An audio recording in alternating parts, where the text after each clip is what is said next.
Must-See TV becomes NBC's Star-Crossed Thursday. First on Friends, Caroline shows up to meet Ross's son. Where's your baby? Then Ross is on the single guy, and they each think the other one's, well, Hey. and it's a silly willy little Seinfeld. You're smooth. You're smooth. You're smooth. Then Chandler turns up on Caroline. Can he win Annie's heart? Be yourself. NBC Star-Crossed Thursday this week. Do you remember when NBC's Must-See TV ruled Thursday nights like some kind of television monarchy? We're talking about the golden era, when tens of millions of Americans cleared their schedules every week for Friends, Seinfeld, and ER. I am a die-hard Seinfeld fan myself. It was appointment television at its peak, the kind of cultural phenomenon that made Friday morning water cooler talk feel mandatory. But here's the thing that nobody talks about. Not every single thing that NBC touched during those magical Thursdays turned to gold. Between the heavy hitters were sitcoms that were so forgettable they practically evaporated from memory faster than Ross and Rachel's first marriage. These were the B-sides of Must-See TV, shows you might vaguely remember, if remember any at all. We recently covered the ABC network's TGIF flops, and the feedback was huge. So it's only fair to shine the same light on NBC's forgotten misfires. And hey, if one of your favorites pops up here, don't take it personally. A flop on paper can still be a classic in your heart, and that's what really matters. Before we do dive in, subscribe to our channel if you haven't already if you love retro TV as much as we do. It really helps the channel, and it's a lot easier than convincing a network executive that your forgotten sitcom deserves a reboot. With that out of the way, let's get started with number 9, Stark Raving Mad. Have it at our place. I love parties. That's a great idea. You know, she would never expect that. Wait. First of all, see, it's my place. And secondly, they'd never let me have a bunch of Tessa's friends running around my apartment. Who's they? Every fiber of my being. Coming in at number 9, we have Stark Raving Mad, the show that paired Neil Patrick Harris with Tony Shalhoub in what NBC thought would be comedy gold, but which turned out to be fool's gold that crumbled at first touch. Harris played Henry McNeely, a straight-laced book editor, while Shalhoub was Ian Stark, an eccentric horror novelist. On paper, a classic odd couple. In reality, more awkward than two magnets being shoved together the wrong way. NBC hyped this show relentlessly, even scoring a People's Choice Award for Favorite New Comedy in the year 2000. But the audience didn't bite. The writing leaned too hard into quirky, the characters never clicked, and despite all of the hype, viewers tuned out. After just 22 episodes, with only a paltry 18 aired in the US, NBC pulled the plug. Harris bounced between guest spots before How I Met Your Mother made him a superstar, while Shalhoub struck gold with a show titled Monk. Sometimes great actors just need better material, and Stark Raving Mad wasn't that. At number 8, we have Fired Up. Rescheduled your 10:30 pitch meeting, got your table to Four Seasons for lunch, and called the temp agency to get a new girl to replace me because I got fired this morning. What? Yes, I know that's not as traumatic as having to break in a new foot person. Starring Sharon Lawrence and Leah Remini as two women who launch a business after getting fired from their corporate jobs. On paper, a workplace comedy with female empowerment. In practice, about as empowering as a broken elevator. Lawrence was fresh off NYPD Blue, and Remini was building toward The King of Queens. The casting was fine. The problem was everything else. Episodes felt like they were written by a committee of HR execs who had heard of comedy but never actually seen it. NBC even gave the show the post-Friends slot, hoping the magic would rub off. Instead, Fired Up came across like a corporate training video with a laugh track. Critics called it generic, and audiences agreed. After 2 seasons and 28 episodes, NBC quietly shut it down. Lawrence returned to drama, Remini found sitcom stardom with The King of Queens, and Fired Up was filed under good intentions, poor execution. Coming in at number 7, we've got Jessie, starring Christina Applegate as a single mom trying to juggle work, family, and personal life in Buffalo, New York. Oh my God, that would be so great. I mean, because then we'd be like dating and you could meet my son. Your son? Little John, come here, honey. I want you to meet someone. Isn't he cute? It'd be so good for him to have a father figure, Daddy! I'm not your dad, kid. But I love you. NBC wanted a heartfelt fish out of water comedy, but it oftentimes played like a root canal performed by caffeinated squirrels. Applegate was coming off of Married with Children, and NBC hoped that she could anchor a family-friendly sitcom. The show had promising elements too.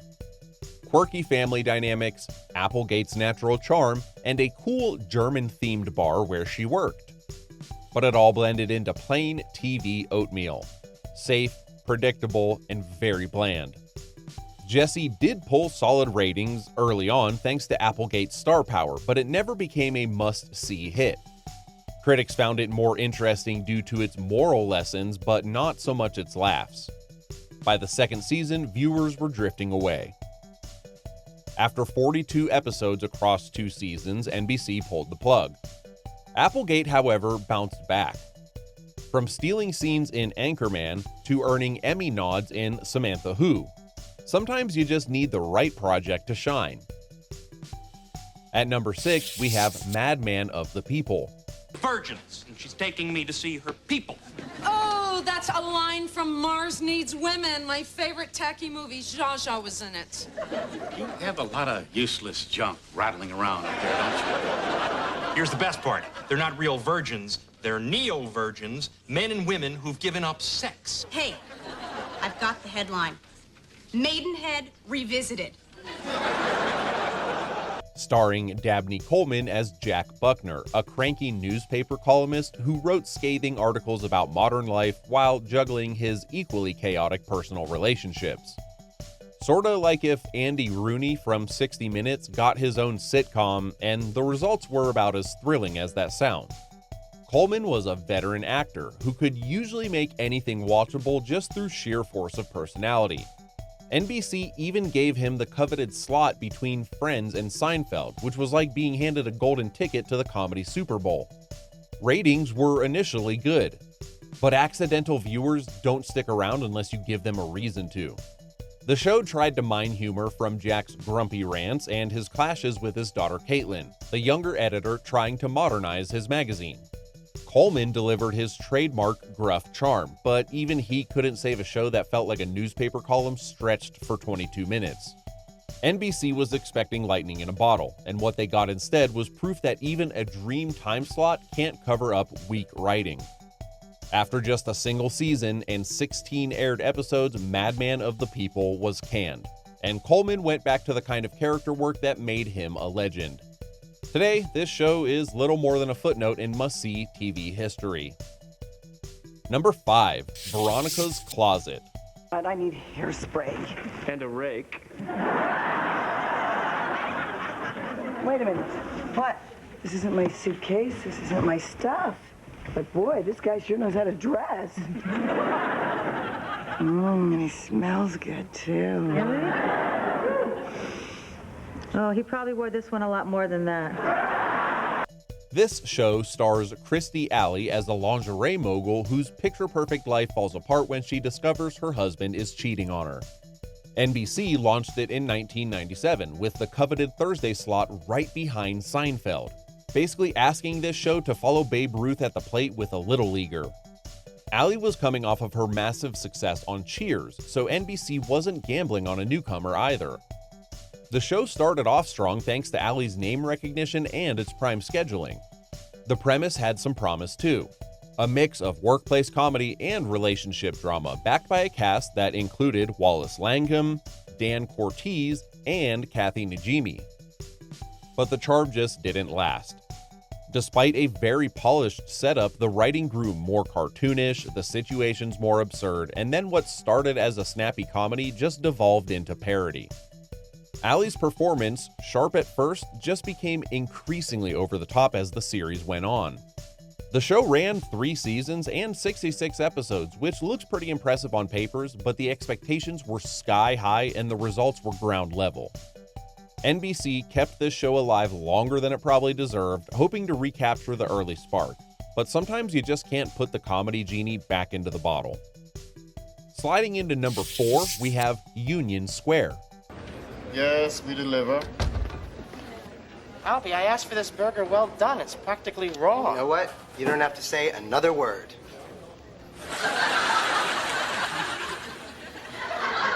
No, apparently I do. Maybe you could take this back and put it on the grill for a little bit. Okie dokie. NBC's shameless attempt to clone Friends by copying its formula and stripping out all of the charm.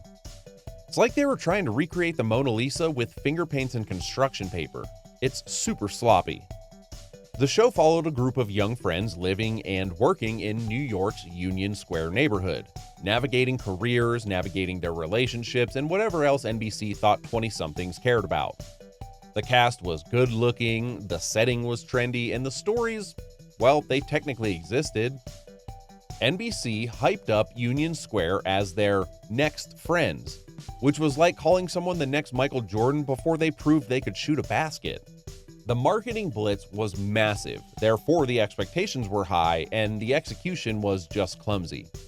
The actors were all capable, but the writing felt like it was spit out of a computer that analyzed Friends and forgot to include any human emotion.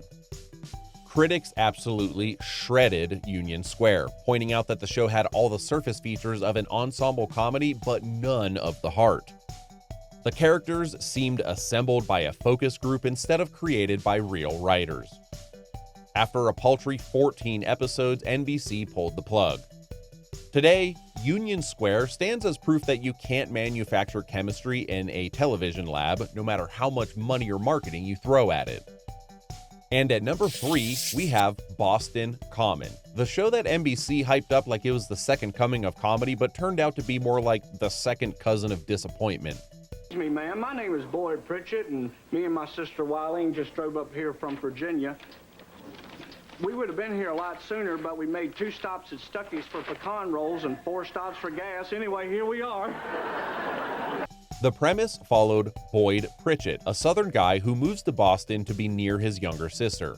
Played by Anthony Clark, Boyd's down-home charm clashed with the city's academic pretension, creating this setup that should have been ripe for humor but rarely ever hit its mark. NBC poured promotional energy into this series, convinced that they could turn anything into a hit during their must-see TV prime. And because of this, instead of getting sharp comedy, audiences just got contrived jokes and forced situations. It felt like the writers had heard about college life secondhand and then tried to fake their way through it. The whole fish out of water concept has worked brilliantly before and elsewhere, but here it just landed flat. Boston Common was proof that regional quirks aren't really funny unless they're written with authenticity and wit.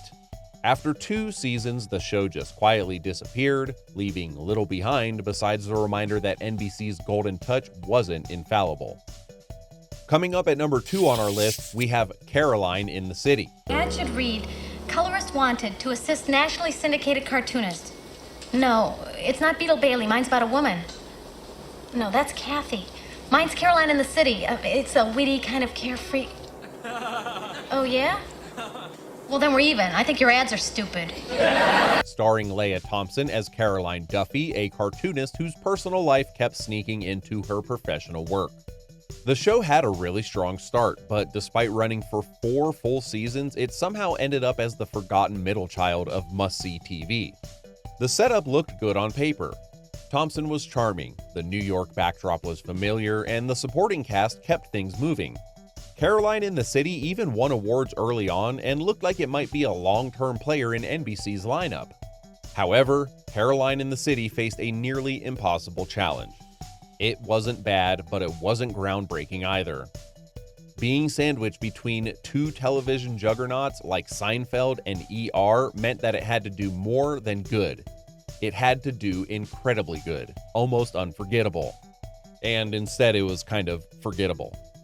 By the time NBC closed up this show after 4 seasons, Caroline had proven that being pretty good during NBC's golden age could be just as dangerous as being flat out terrible. Today, the show lingers as one of those shows that people vaguely remember but rarely revisit. And topping our list is number 1, The Single Guy, a show that had every possible advantage and then still managed to become the poster child for wasted potential. You two had real chemistry. So, you're saying I just picked up the world's most beautiful woman on a subway and I wasn't even there? That's right. I am good. Jonathan Silverman starred as Jonathan Elliott, a struggling New York writer that was surrounded by his quirky friends, neighbors, and a doorman played by the legendary Ernest Borgnine. The cast also included Joey Slotnick and Ming-Na Wen, and the show even got to enjoy the single most coveted time slot in TV history, right after Friends and before Seinfeld.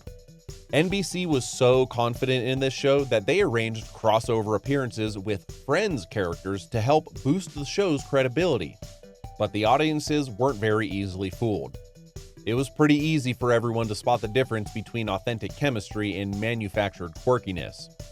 The premise, a single guy navigating dating and career hurdles, felt more like a therapy lesson than a sitcom.